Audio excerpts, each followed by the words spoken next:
Muy buenas tardes, esto es Algo No Encaja Acá, bienvenidos y bienvenidas los desencajados de este martes húmedo como pocos. Terrible. ¿Cómo anda, Lu? Muy bien, por suerte.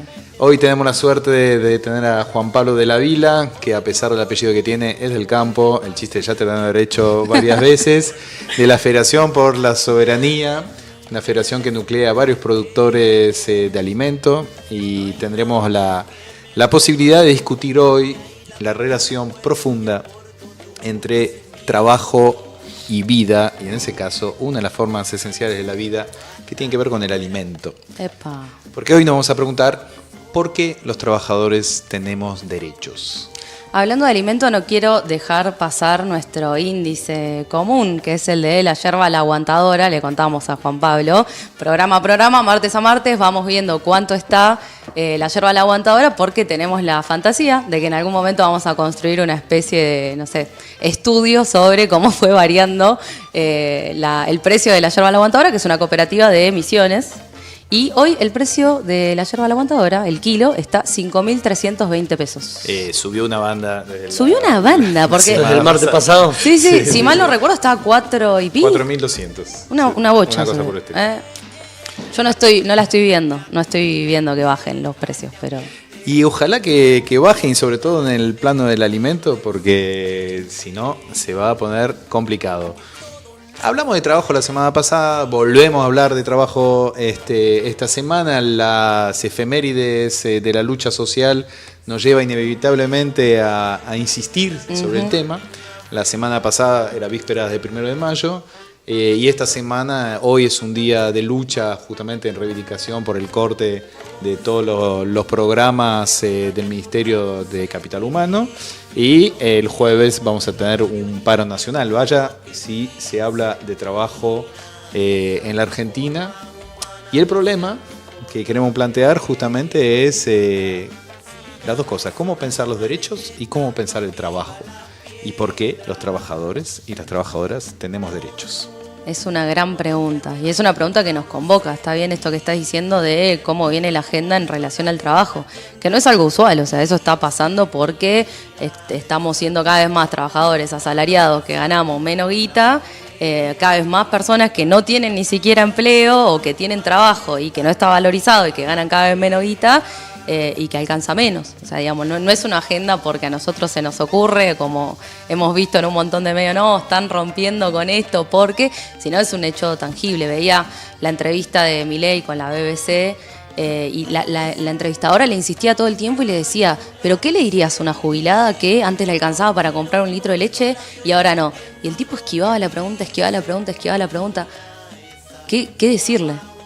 Y menos mal que no le preguntó sobre el precio de la aguantadora, porque si no hubiera sido... Habría que ver cuánto del aumento del precio de la aguantadora le queda en el bolsillo, ¿no? A nuestros paisanos tareferos, productores de hoja o yerbateros, digamos. Seguramente muy ahí poco. Hay una discusión. Bueno, ese es un poco hacia donde queremos llevar la reflexión, ¿no? Porque en este programa, siempre lo explicamos a los invitados, tenemos una primera parte más de diagnóstico, de análisis, y tratamos de profundizar en un tema, y una segunda parte donde pensamos con actores justamente que llevan adelante propuestas, acciones, ¿no? Porque básicamente la idea también es, a pesar de la situación trágica que estamos viviendo en el país, que haya un canal de análisis y acción que se construya desde cuestiones que se hacen en Argentina. O sea, no inventos sin abstractos, sino que hay una potencia en el país para resolver el problema. Totalmente. Que hay que ver y que hay que hacerla crecer, ¿no? Entonces, efectivamente, lo que ambos planteaban de pensar de alguna manera el trabajo desde la totalidad de sus dimensiones, ¿no? O sea, desde la vida misma, porque finalmente un poder de compra es básicamente un poder de acción. Digamos, ¿qué puedo comprar? Es dónde me puedo mover, ubicar, qué puedo comprar para comer, si puedo comprar salud, si puedo pagar la educación, si puedo pagar el transporte, si puedo pagar vestimenta. Entonces, el poder de compra, cuando uno habla del salario, no es un dato frío, sino que es un dato que corresponde a la capacidad de acción de una vida, ¿no? Y eso implica un tipo de concepción de trabajo. Y justamente cuando uno se pregunta qué derechos tienen los trabajadores, en el origen en el cual se empezaron a discutir los derechos laborales, se planteaban esos términos, ¿no? De efectivamente qué salario correspondía a una capacidad vital, ¿no? Ya, digamos, siglo XIX. A una capacidad vital. A una capacidad vital en sentido, no solamente porque la vida no es vivir, no es ¿qué podés comprar? Sobrevivir, solamente. claro. Vivir no es sobrevivir. Vivir es poder existir en el mundo, ¿sí?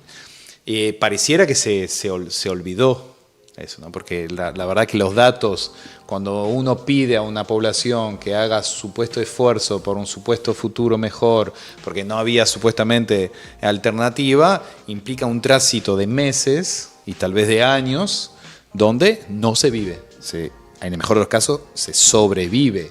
Y muchos puede ser que desgraciadamente no tengan las condiciones de seguir viviendo, ¿no? Entonces es muy importante entender esa conexión entre trabajo y vida, y sobre todo que los derechos laborales surgen justamente como un derecho a la vida. Y eso es algo que se fue perdiendo con el tiempo, porque hay algunos derechos que nos fuimos olvidando por qué tenemos derechos. Total, y hay muchos trabajadores que tampoco ni siquiera tienen acceso a esos derechos, ¿no? Totalmente. Por ejemplo, el tema de la jubilación, ¿no? En el cual hablamos todo el tiempo, no, ¿cómo es que el gobierno, que los kirchneristas incorporaron tanta gente a la jubilación? ¿Por qué no tenemos un derecho a la jubilación? Porque el derecho laboral es un derecho que compensa y protege, las dos cosas, compensa y protege frente a una asimetría. Una asimetría con el capital, básicamente, ¿no?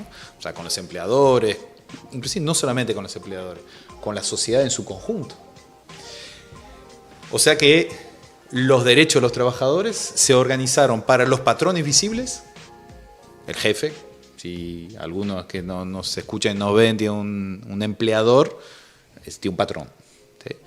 Y los que no tienen un patrón visible, pero que sin embargo trabajan para un colectivo y su trabajo produce un beneficio para el colectivo. Ahí lo que se llama un patrón oculto, si alguien se beneficia de tu trabajo, ¿no? Entonces hay dos tipos de trabajadores: los trabajadores con patrón visible y los trabajadores con patrón invisible. Y eso abarca a un montón de laburantes. Sí, siempre, al menos cuando charlamos sobre el concepto de patrón oculto, a mí lo que más se me viene a la cabeza es todos los pibes, las pibas que trabajan con Pedido Ya, en Uber, en Cabify, Didi, lo que sea, que claro, ¿quién es el jefe de esos pibes?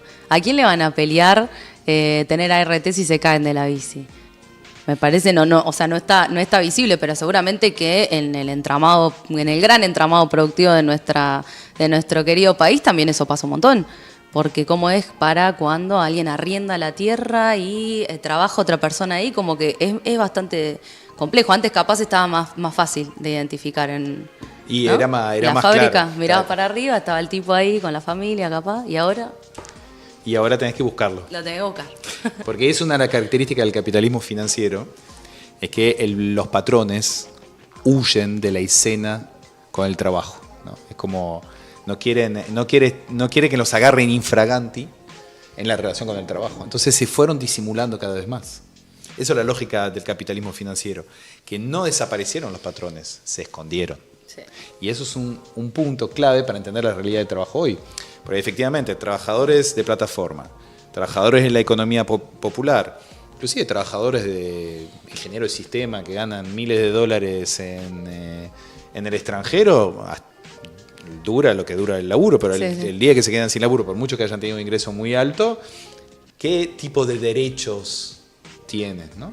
Entonces hay algo que se va perdiendo, que es justamente esa relación entre el derecho y una relación asimétrica que tienen los trabajadores con un patrón, visible o oculto, y en el patrón oculto puede haber inclusive toda una sociedad que se beneficie. Caso por ejemplo, de cartoneros, ¿no? Que es un ejemplo típico. Acá en la ciudad pegó un salto, digamos, reconocimiento social del trabajo de los cartoneros, pero ¿quién se beneficia del trabajo de los cartoneros? La sociedad en su conjunto, por el aporte al medio ambiente. pero además ese aporte al medio ambiente implica que una ciudad que gasta 20% de presupuesto en depósito final, 20% de los presupuestos del municipio en general, se usan para depósito final de basura. Es una bocha. Es una bocha. Es una bocha. O sea que si vos podés reciclar 50%, significa que vos haces ahorrar al colectivo un 10% del presupuesto municipal. Es mucha plata. No creo que los cartoneros cobren el equivalente al 10% del gasto municipal en basura. Yo creo que no, pero... Pareciera que no. En Capital mejoró muchísimo eso, ¿no? O sea, los ingresos de los compañeros que reciclan han llegado a niveles inclusive parecidos a lo que serían salarios de convenio. Pero lo mismo pasa, y lo vamos a hablar en la segunda parte, con el tema del alimento, ¿no? Porque finalmente el valor de trabajo, que en muchos casos también tiene que ver con el valor de la producción, intervienen varios factores sobre cuánto vale lo que terminamos pagando y cuánto vale el trabajo. Sí, te escuchaba, recién los escuchaba y cómo fue, hay una mutación, digamos, en la construcción del trabajo. ¿Qué quiero decir? Por ejemplo, en un pueblo del interior de nuestro país, hoy una producción de pollos integrada y vos no sabés quién es el dueño de los pollos que vos estás criando, digamos, ¿no? Y eso no existía, digamos. Vos, el que producía pollo para el pueblo era José y Amalia, que producían pollo para todos los vecinos y las vecinas.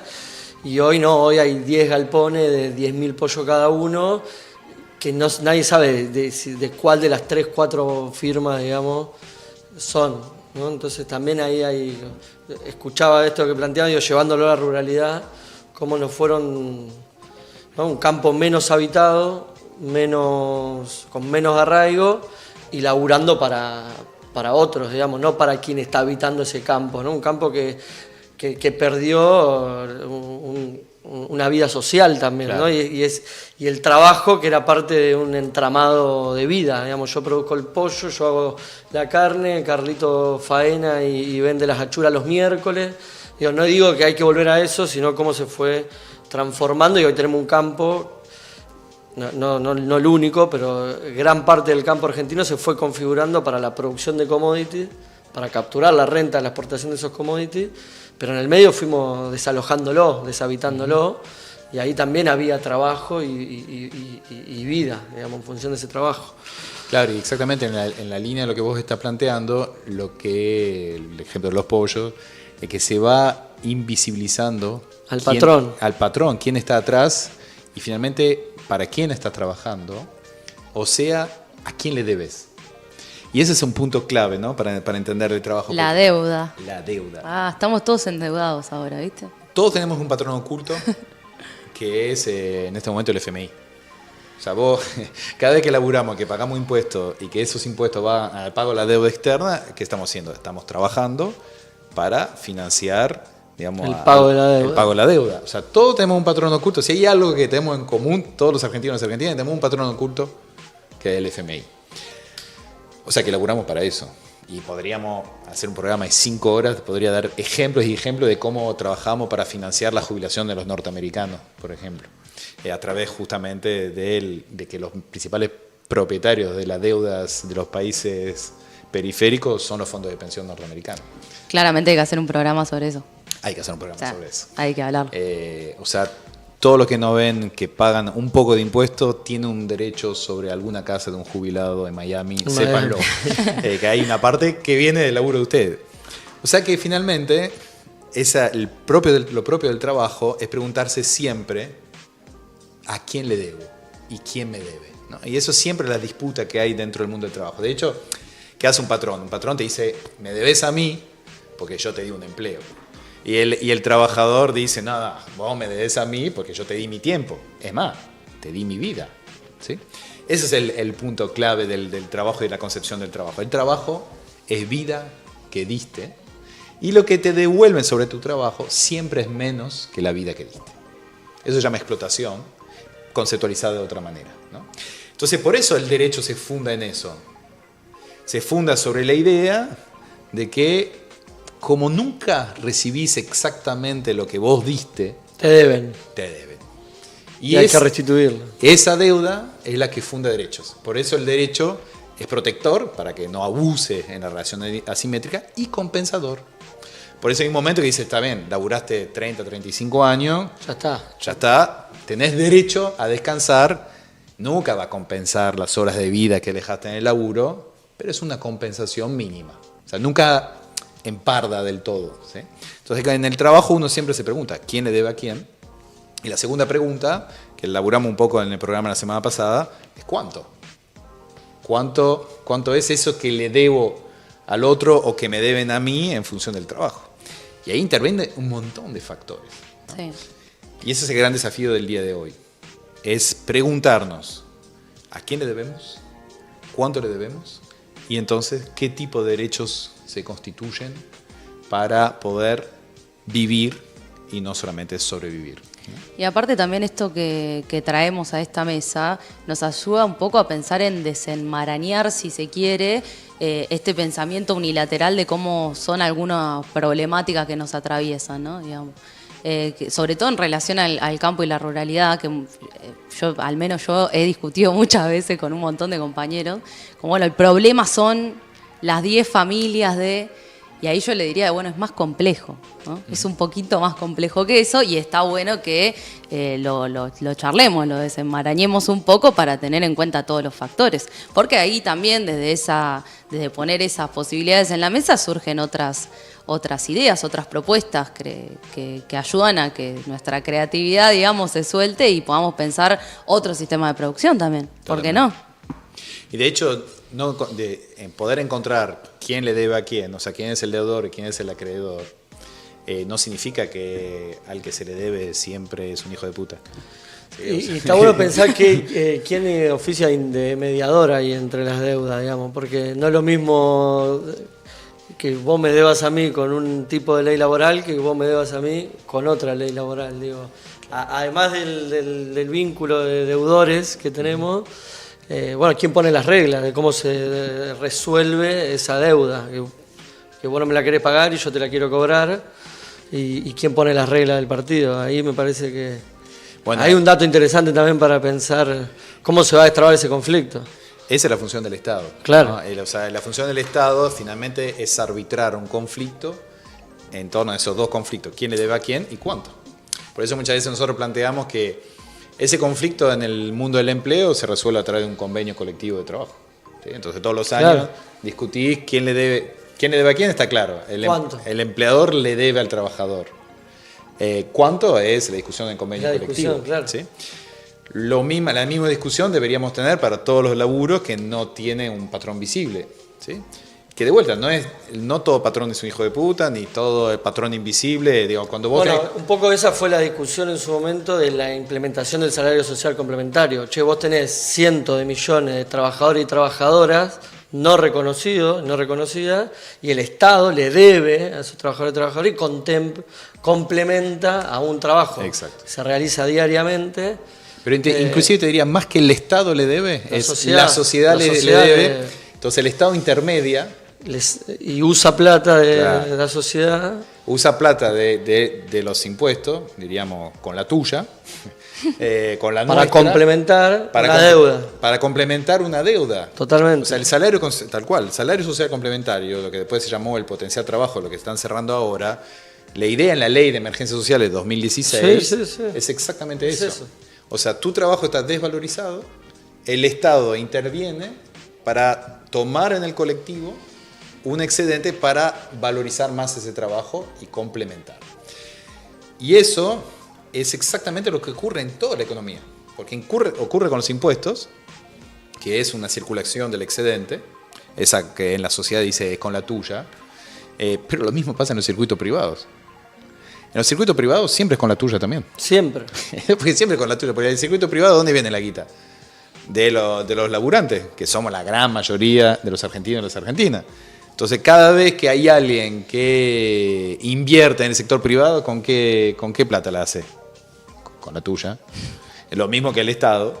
Son juegos de circulación de excedente. Por eso el debate en el espacio público está mal planteado. No es un problema de si es con la tuya o no con la tuya. Siempre es con la tuya. El tema es qué hacemos con eso. El problema es qué hacemos. ¿Dónde la ponemos? Exacto. ¿Qué hacemos con el excedente y cómo finalmente construimos derechos laborales Es una discusión de país, digamos. ¿Qué hacemos? Porque nosotros podemos discutir, ¿vamos a reventar el territorio argentino produciendo soja para exportarla y capturar renta? Es una discusión. Ya está, hace 30 años que hacemos eso. Ya no lo discutimos, hace 30 años que hacemos eso. El tema es qué carajo hacemos con la plata de la renta extraordinaria de esa soja. Claro. ¿La vamos a poner para financiar el consumo? ¿La vamos a poner para armar un plan nacional de educación de acá a 50 años? ¿La vamos a poner para transformar la matriz productiva? Bueno, ahí hay una discusión. Esa renta es de todos y de todas. Totalmente. ¿No? Por eso, para mí, una gran solución a eso sería armar una nueva institución con la mesa de enlace en la nueva institución, más todas las federaciones de agricultura familiar, y que decidan colectivamente ¿qué hacemos con la plata de la renta del campo? ¿Qué se hace con la plata de las retenciones? Y que vaya inversión de desarrollo del campo. Argentina tiene 7,4% de población rural. Sí, de unos países con menos población rural del mundo. Con menos población rural del mundo. ¿Queremos vivir mejor en Argentina? Pongamos la plata de las retenciones en desarrollo del campo. ¿Queremos construir una unidad productiva en territorio donde no tenemos ni siquiera los repuestos para un rotocultivador? Claro. Entonces, ¿y ¿en qué momento? Esos también sabemos en qué momento, pero... Eso también es un derecho laboral. Claro. Porque finalmente el laburante que trabaja en el campo, que produce alimento, si no accede a capital, a crédito, ¿cómo valora su trabajo? El crédito es también un derecho de los productores. Sí, se pone algo muy interesante cuando discutimos el precio del alimento, porque vos lo tenés que comprar y usás trabajo tuyo para comprarlo, y el productor lo tiene que vender y puso trabajo de él para generarlo, digamos. Entonces a veces la discusión de si esa yerba es cara o no también tiene un montón de otros factores que analizar, digamos. Obviamente vinculado al poder adquisitivo de todos, de nuestro bolsillo y demás. Pero además de discutir el precio del acceso, está el precio del trabajo. Claro. Entonces, bueno, qué bueno sería, ¿no?, que podamos pagar los alimentos lo que valen y a otras cosas bajarle el precio para que nos quede en nuestro bolsillo la posibilidad de pagar. Hay veces que discutimos el precio del alimento como caro y cuando vos ves la cadena productiva no tiene valor. Total. En realidad no estás pagando nada. Hoy comer brócoli, salir acá, ¿sí? 2 cuadras, comprarte una flor de brócoli. Hoy sale el brócoli solo de Mendoza, tiene 1200 kilómetros, viene en un camión con frío, pasó por 500.000 y vos vas y por 2 lucas y media te llevaste un brócoli de tu casa. O sea, es caro. No sé si es caro. Y depende de la deuda que tenga ese compañero o compañera con la vida, digamos, para porque comprarlo o no. Pensar en términos de deuda es básicamente poder reponer la idea de la pregunta permanente sobre el valor y sobre todo qué implica eso de punto de vista de la vida de los que trabajan y producen y consumen. Y eso justamente es lo que ustedes trabajaron muy bien con los SECAS, y de lo que vamos a hablar después de la pausa que nos tomamos. Nos vamos, sí, a la pausa. Los dejamos escuchando un tema que se llama Yo Quiero Trabajar, justamente de la Dama Blanche, que aquí nuestra querida compañera Luz Coronel, nuestra productora del programa, nos cuenta que es cubana y es hija del director de Buenavista Social Club. Así que las dejamos con la Dama Blanche.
Muy bien, volvemos a Algo No Encaja Acá con Juan Pablo de la Vila de la Federación por la Soberanía. Veníamos discutiendo en este programa de Factoría 1251 sobre trabajo, derecho y finalmente sobre la vida. En la previa, mientras charlamos con Juan Pablo, me tiró así un titular. Me dijo, comer un concepto. ¿Qué significa eso para vos? Contame. Yo creo que bueno, esto que te decía, que bueno, nosotros tenemos una de las cooperativas que integra la federación es ECAS, es la empresa cooperativa de alimentos soberano, que tiene mercados de cercanía, mercados de precios justos y demás. Acá en Capital, estamos en Capital, hay por los que no dos en la capital y dos en el conurbano bonaerense. ¿En dónde? ¿En conurbano? Acá hay en conurbano, en Echeverría y en Lomas. Ok. Acá medio lejitos, pero... en Entre Ríos y demás. Y algo de lo que venimos de alguna manera construyendo es un vínculo entre el cliente, el consumidor, la cooperativa que está generando trabajo en función de la logística, la distribución y la venta, en fin, de esos alimentos, y un vínculo en el que nosotros vemos que no es lo mismo para ese consumidor, para ese cliente, comprar un tomate cualquiera que comprar ese tomate que tiene atrás un concepto, que tiene una idea, que tiene un desarrollo, que tiene... digamos, por lo pronto que genera puestos de trabajo, que genera un circuito de precio amigable con el productor, o discutible, o soberano, que genera también la discusión de un modelo. Entonces vos a veces estás en una balanza atendiendo a un señor o una señora, y también estás hablando de cómo creemos nosotras que se podría hacer tal cosa. Y eso va muy en contra de entrar a un supermercado, agarrar un tomate que está embolsado con una etiqueta, pasar por una caja, que no digo que esté mal, sí que predomina hoy, ¿no? en nuestra cotidianidad, predomina la góndola vacía, con muchas luces y con nada de fondo, y la velocidad y rapidez. Pero creo que hay un montón de personas, de vecinos, de vecinas, que no quieren eso, que quieren saber qué están comiendo, que quieren saber que la deuda que tienen con nosotros, porque no tienen que pagar lo que se llevan, se la dejan a algo que construye una alternativa a ese otro modelo, que creo que las consecuencias están a la vista, ¿no? Brasil totalmente inundado, por favor, digo, más a la vista que eso. El capitalismo de alguna manera está destruyendo el planeta y hay que discutir ahí también. Entonces el modelo productivo de consumo, de generación de riqueza, de distribución de esa riqueza. Y creemos firmemente que hay un montón para hacer ahí, hay un montón para acumular, hay un montón para hablar. Y más si tenemos la capacidad de que esos montones estén esta noche comiendo nuestro alimento. Que lo producimos, que lo movimos, que lo habilitamos y que lo pudimos vender. Y que en el medio nos generó cientos de miles de puestos de trabajo y que nos deja esa renta, chiquita o no, a un proceso que está discutiéndole al que está a la vereda de enfrente el modelo. Porque, en fin, lo que le estamos discutiendo es el modelo productivo, el modelo de distribución. Esto que hacemos en Concordia, que lo venimos hablando. Concordia es una ciudad de más de 200.000 habitantes, ciudad cabecera de la provincia de Entre Ríos. No produce 1 kilo de tomate. No produce acelga hasta que llegamos nosotros hace 2 años. No produce acelga. Y la traslada en un camión térmico de La Plata o de Santa Fe. Claro. Y de La Plata va al mercado central y del mercado se va a un concentrador en Entre Ríos y de ahí se va a un mayorista en Concordia y hay un verdulero o verdulera. Entonces, claro, esa acelga obviamente es mucho más cara y tiene 72 horas de corte. Entonces es horrible. Está toda deshidratada.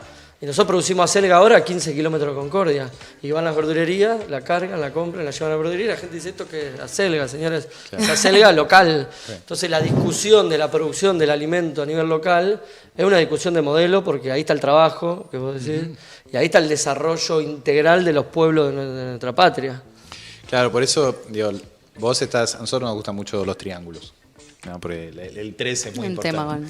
Es una obsesión con el 3. Pero ya que cuando aparece alguien tira una estructura triádica, la tomo. De hecho, somos 3 en esta mesa. ¿no? Por eso somos 3. Sí. Más 3 compañeros y las compañeras que agradecemos, que están ahí en la producción, que dicho sea de paso, agradecemos.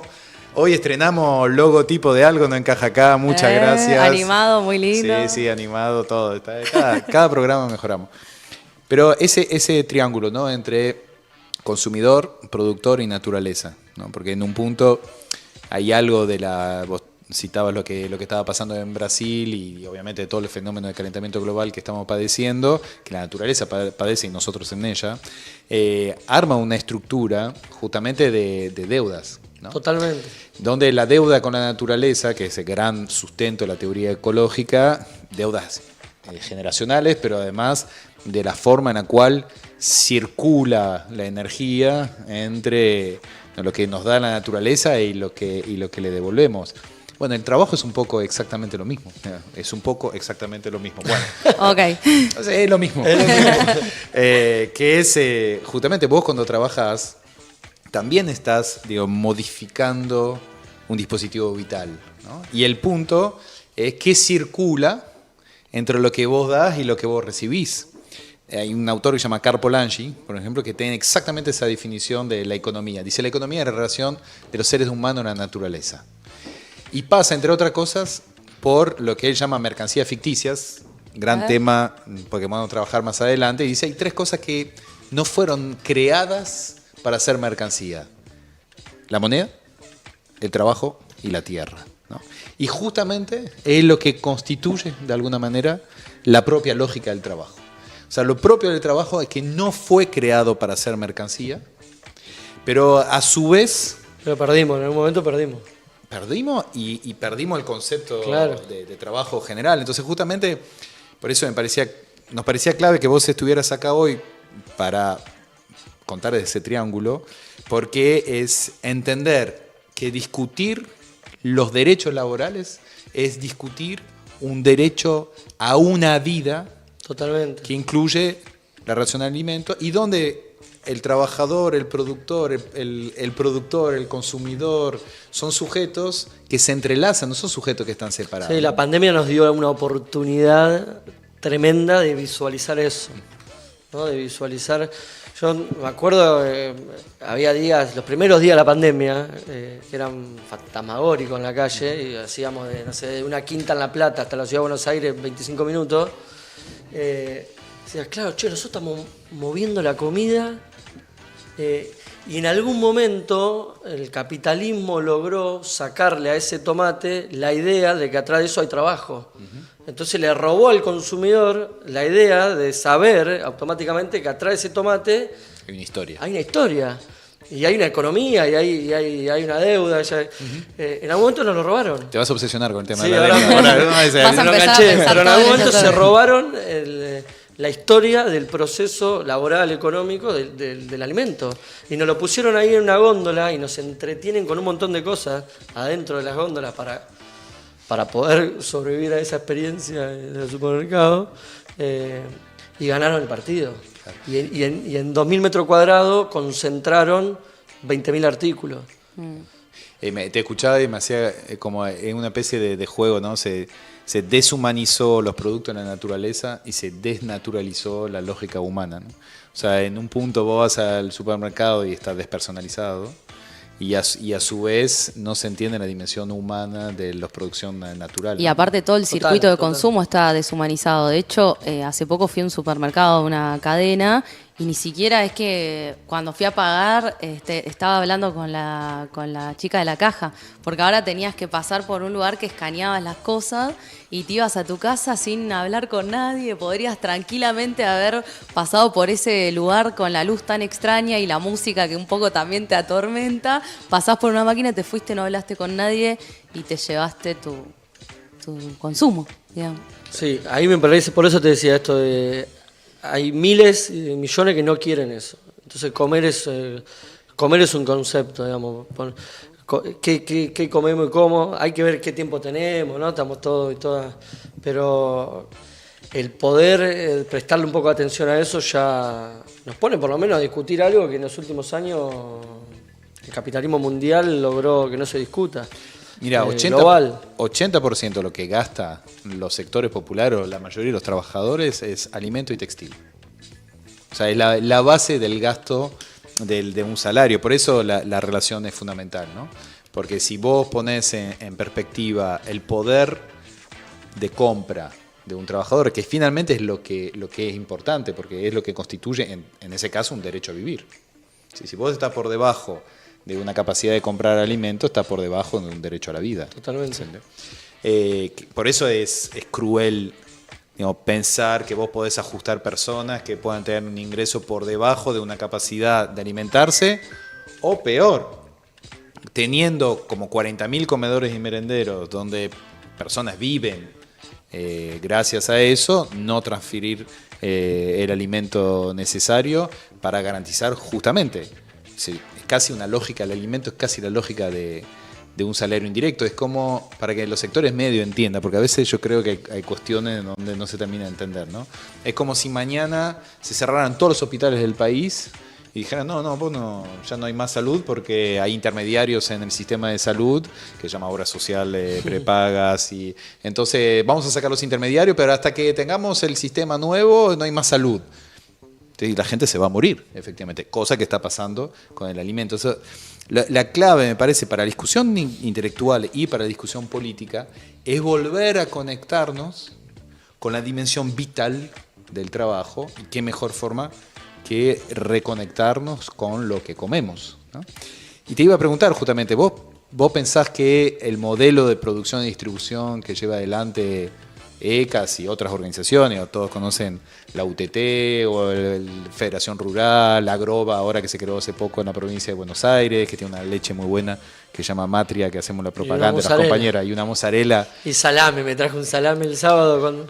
Ay, pensé que dijo, les trajo un salame. No, se deuda. Me compré un salame y dije, lo voy a dejar secar. Eso lo voy a dejar secar unos días porque me gusta más seco. No llegó al mediodía. La leche Matria de Maipú, le hacemos la propaganda a los compañeros porque la verdad la arrancaron muy, muy de abajo, pero eso es un buen caso, un tambo, una zona donde estaba totalmente abandonada, con una serie de programas, se armó un tambo, se armó leche, mozzarella, y hay familias efectivamente que viven gracias a eso. Bueno, con todo ese entramado de productores, ¿vos ves viable que eso sea un modelo generalizable de la alimentación argentina? Sí, totalmente. Incluso con gran parte de los sectores privados vinculados al alimento, digamos, que están dispuestos a discutir esto. Argentina, para bajarle el precio a la banana, le libera retención y le libera a la importación. Pero no piensa en cómo va a generar mayor tecnología en la producción de banana, en la aplicación de rieles, en la aplicación de plantas de empaque. Digo, la discusión, lo que nosotros hacemos creemos que es intentar militantemente, porque soñamos con transformar la patria, ponerle ejemplos a esto que decimos, digamos, decir, che, acá tenemos un ejemplo, acá hay otro, y acá hay otro, y acá hay otro, y vamos sintetizando cosas que muestren que se puede, pero la discusión de fondo es, y lo vuelvo a decir, es discutir qué hacemos con la renta de la exportación de productos de nuestro campo. Si vamos a ir hacia un campo cada vez con más commodity, menos vida y menos gente, o vamos a ir a un campo cada vez con más soberanía, más arraigo, más productividad, más generación de trabajo, más alimento. Y en esa discusión no estamos solo nosotros y nosotras. Claro. Gran parte del sector privado que labura los alimentos, cosa no fácil, logísticamente es un quilombo. Argentina logísticamente tiene un caos. Un litro de leche viaja a 1.200 kilómetros. Una media res de carne viaja 300 kilómetros. Y un paquete de acelga viaja a 1.000 kilómetros. Entonces, es un caos, no es fácil, es un conflicto nacional que tenemos. Repensar, reconstruir un programa de producción, de comercialización, de logística, de administración de todo eso que hay que hacer. Y de poner al Estado al servicio de esa construcción, porque el Estado nos debe a todos nosotros, digamos, porque todos y todas necesitamos vivir mejor. Claro. Entonces, si nosotros podemos generar miles de puestos de laburo al lado de la ciudad de Concordia en función de generar trabajo y le bajamos el precio al alimento, y etcétera, etcétera, y eso nos va a obligar a que en ese pueblo tengamos un jardín, una primaria y una secundaria, y nos va a obligar a que tengamos maestros, maestras, profesores y profesoras, y nos va a obligar a que tengamos una ferretería porque se nos rompe el piñón de la rastra. Entonces, ¿qué Argentina queremos construir, no? Una Argentina con todos acá en la urbe, precarizado y precarizada, o una Argentina que vuelva a recuperar esa visión federal, y aparte la gran oportunidad que tiene de la variabilidad de climas, de biomas, y de poder tener tomate ininterrumpidamente todo el año. No le pasa a nadie eso. Claro. Nosotros se acaba el tomate, ahora está entrando el tomate de Corrientes, se acabó el del norte, y después empieza, y así, entonces tenés tomate en Corrientes, en el norte, en Mendoza, en Salta, en Entre Ríos, en Buenos Aires, en Mar del Plata, en zona norte, y tenés tomate todo el año. Claro. Y a veces se dispara, sí, porque hay menos tomate, entonces sube la demanda, pero comés tomate todo el año, no le pasa a nadie eso. No existe. No existe, tenemos cebolla en el sur, en Santiago del Estero y en Salta, y en Mar del Plata, entonces tenemos cebolla todo el año. ¿Pero por qué pagamos cara la cebolla ahora? Pues se la exportamos a Brasil. ¿Está mal exportarla? No, pero guardame el stock del mercado interno para que los argentinos y las argentinas no paguemos la cebolla hoy al precio brasilero. Totalmente. Por eso vos lo que estás describiendo es un modelo de desarrollo, ¿no? Es decir, para que se haga una idea, digamos, más o menos en casi todos los países centrales tienen 20% de población rural, ¿no? Estados Unidos debe tener 24, 25, casi toda Europa, salvo Liechtenstein, que es un país ciudad, que tiene la misma cantidad que Argentina de población rural. Que estamos en 7 y pico, ¿no? 7,4. Datos Banco Mundiales, ¿no? Se lo pueden buscar. El resto de América Latina está arriba de 30, 40% de población rural, nosotros estamos muy bajos. Y efectivamente, cada pueblo despoblado es un conurbano sobrepoblado, ¿no? Totalmente. Entonces hay una correlación en la forma en la cual se articulan los territorios. Pero hay un punto clave en lo que vos estás planteando, que es un poco lo que tratamos de transmitir en el programa, es que hay una solución hoy en Argentina a un problema del alimento, un problema del precio del alimento, un problema de organización del territorio, un problema de valorización del valor del trabajo, o sea, del valor del trabajo, en ese caso, en la potencia o en el poder de compra que tiene un salario, porque si baja el precio del alimento es porque tu poder de compra aumenta, ¿entiendes? Va de la mano. Y eso, inclusive yo creo que muchos actores del campo, incluyo provocativamente la mesa de enlace, estaría de acuerdo con gran parte de tu discurso. Por eso digo, están de acuerdo. Hay gran parte del sector que está de acuerdo. O sea que hay un punto clave que es: suturemos el conflicto con el campo, armemos una institución donde estemos de acuerdo en distribuir el excedente para desarrollar la capacidad del campo, vayamos a producción local de alimento para abaratar el costo, para generar calidad y trabajo a nivel local, y pensemos, como el nombre de la federación de ustedes, soberanías territoriales en todo el país. Hay un ejemplo, a mí me impactó totalmente en Santa Cruz. Claudio Vidal, el actual gobernador, que viene del sindicato petrolero y de la mutual petrolera, armó un feedlot en Santa Cruz. No había una vaca. Mira. No había carne en Santa Cruz. Hoy hay carne en Santa Cruz.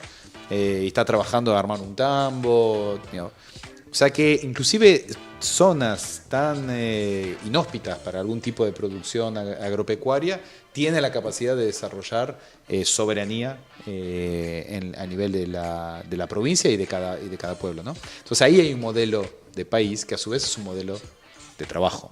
Sí, totalmente, y que automáticamente nos reconstruyó un sentido de la vida misma, digamos, ¿no? Porque ese es el punto clave. Ese es el punto. ¿Para qué estamos entonces? ¿Para qué quiero digamos? la reconstrucción de un sentido de la patria en términos integrales ya nos subió a todo un mismo colectivo, digamos. A todos los que nos subimos a ese, por lo menos. Se lo debemos a la patria. Se lo debemos. Diríamos. La deuda es por ahí. No, recién cuando la verdad cierra por todos lados el planteo, digamos, ¿no? Pensaba mucho también en la juventud. Nos ha pasado, de hecho, de charlar con pibas más jóvenes que se van de su pueblo, de donde nacieron, se alejan de su familia, porque donde están no hay trabajo y porque tienen que ir a trabajar a otro lado. En el caso de quienes no capaz se van buscando un estudio, ¿no? Y cómo este tipo de trabajo o este tipo de lógica también permitiría, en esos casos, el desarrollo de una juventud de otra manera. Sí, y el rescate, que es una emergencia de ciertos oficios. Porque la construcción de un oficio es como una carrera, digamos, no es que es soplar y hacer botella. Tener un oficio en este país es casi como ser un profesional. Sos profesional de una actividad. Es como ser un profesional. Es como ser un profesional. Y eso está en riesgo. El traspaso de información, de sabiduría, de conocimiento cultural de un oficio se está quebrando. Entonces van desapareciendo oficios y los vamos a necesitar reconstruir. Nosotros hace 3 años que de la cooperativa queremos poner una carnicería que funcione. Y no es fácil. Hay muy pocos carniceros y carniceras en la Argentina que te miren una media red, que te digan el asado tiene que valer tanto, que te sepan hacer el romaneo, que te hagan el desposte, que te exhiban, que te atiendan. ¿Y cuántos carniceros y carniceras de oficio quedan? Ahora aparecieron las carnicerías de cadena. Ahora le compramos a cadenas. No le compramos más al compañero o compañera que tenía la carnicería del barrio y no se atendía. No quedan contadas con las manos. Aparecieron las cadenas que suplantan eso con otra lógica. Pero la construcción de un oficio, nombré uno por nombrar, pero en la ruralidad, arreglar un tractor es arreglar un tractor. Y si todos tus hijos y todas tus hijas se fueron, cuando vos te mueras, no va a haber nadie que arregle el tractor. Y el achurero en el campo tiene un valor tremendo, porque vos no podés comprar, no es como acá, que vos vas, dame un kilo de chinchulín. No, achura una vez a la semana, cuando se faena. Y el achurero tiene un valor social. Entonces, van desapareciendo los oficios que son también habitar en nuestro territorio, porque el que tiene un oficio nos facilita, los que no tenemos oficio, la vida, digamos. Yo no soy carpintero, entonces me rompe algo, necesito un compañero o compañera carpintera que me solucione ese quilombo que tengo. Y cuando eso va constantemente en decadencia, no en decadencia, sino en detrimento, sí. Tenemos un conflicto en puerta que yo creo ya lo estamos viviendo. Y de hecho, eso conecta con la idea vitalista, ¿no? Cuanto en la vida, cuanto más pluralidad, cuanto más heterogeneidad, cuanto más diversidad, diríamos cuando hablamos del mundo de la naturaleza o de la biodiversidad, pasa lo mismo en el trabajo. Cuanto más diversidad de oficios, cuanto más diversidad de formas de trabajo, más rica es una sociedad. A Milei le encantaría la idea porque es un gran defensor de los clásicos y del tema de la división del trabajo. O sea, efectivamente, una sociedad más rica es una sociedad que tiene una mayor división del trabajo, no una concentración, ¿no? Una división del trabajo que pasa por esos saberes que hacen a la vitalidad de una sociedad, ¿no? Totalmente. Y eso, inclusive, para nosotros hay cuatro grandes temas que participan del valor de la producción, ¿no? Uno es el valor del trabajo en sí mismo y, como vos decías, tiene mucho que ver con el valor social, ¿no? ¿Qué es lo que la sociedad, qué valor le otorga a la sociedad a una actividad? Sí. Pero hablamos la semana pasada con Giovanna el mismo tema, ¿no? Lo segundo, los circuitos comerciales. ¿Cómo funcionan los circuitos comerciales que valorizan los productos que circulan? Lo tercero, el crédito. Y saber si pagás una tasa de interés muy alta o no, o sea, la capacidad de inversión y cuánto cuesta esa inversión. Y el cuarto punto, que es fundamental, que acabas de señalar, que es el tema de los saberes. Porque el saber vale en ese punto de la heterogeneidad de la vida misma, ¿no? Entonces, si uno vuelve a la cuestión de los derechos laborales, inclusive lo que vos estás planteando, implica entender que los derechos laborales tienen que expresar esa diversidad de formas del trabajo, no solamente el empleo en relación de dependencia con un patrón visible, sino toda la forma de trabajo que incluye los oficios, que hacen una sociedad y que incluye los oficios. Entonces, casi cuando podría decirse cuáles son los derechos laborales del achurero. Claro. ¿Cómo hacemos para tener un sistema de protección social en el campo?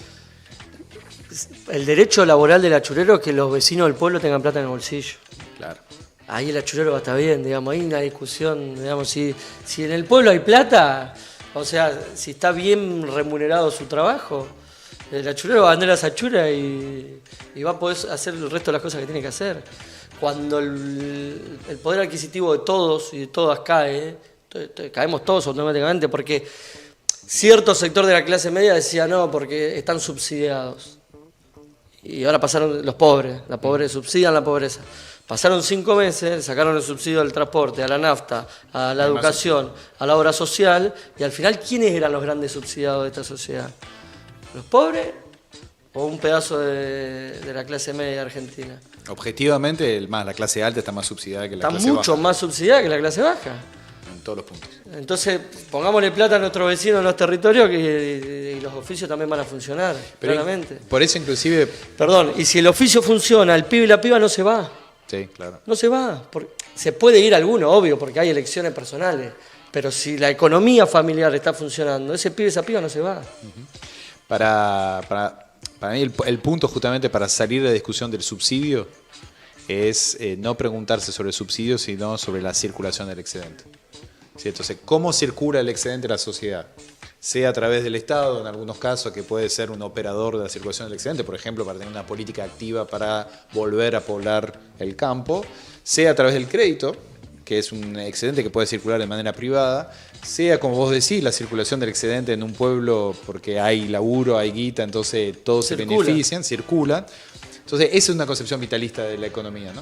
Donde vos te preguntás sobre el excedente y su forma de circulación entre distintos actores. Y eso es lo que va constituyendo una trama de deudas y, por ende, de posibilidad de construir de derechos. Y ahí es lo que sería interesante es poder justamente, inclusive garantizarle al achurero que en tiempo de vacas magras, le aplica la expresión, también pueda seguir teniendo derecho para que haya una continuidad de la vida, inclusive en los momentos difíciles. Se nos terminó este tiempo que pasa volando como cada vez pasa más rápido. Como la vida misma. Me gustó mucho este concepto de lo que circula en contraposición con pensar las cosas como más de manera lineal, ¿no? Sí. Algo como capaz para la economía circular. Es un concepto mucho más vital que la concepción. Ya tuvimos una lineal. oportunidad. Cuando recuperemos la próxima oportunidad, tenemos que discutir la renta y no hacer... Tenemos que cambiar el concepto de nación. Muchas gracias, Juan Pablo. Nos vemos el martes que viene en Algo No Encaja Acá. Buena semana a todos los desencajados. Adiós.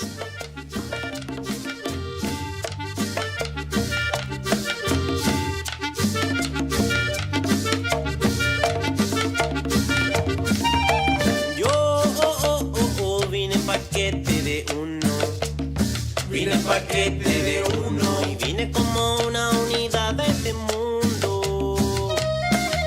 Y voy yo por el espacio y el tiempo entre muertos. Todo cuanto hay fuera.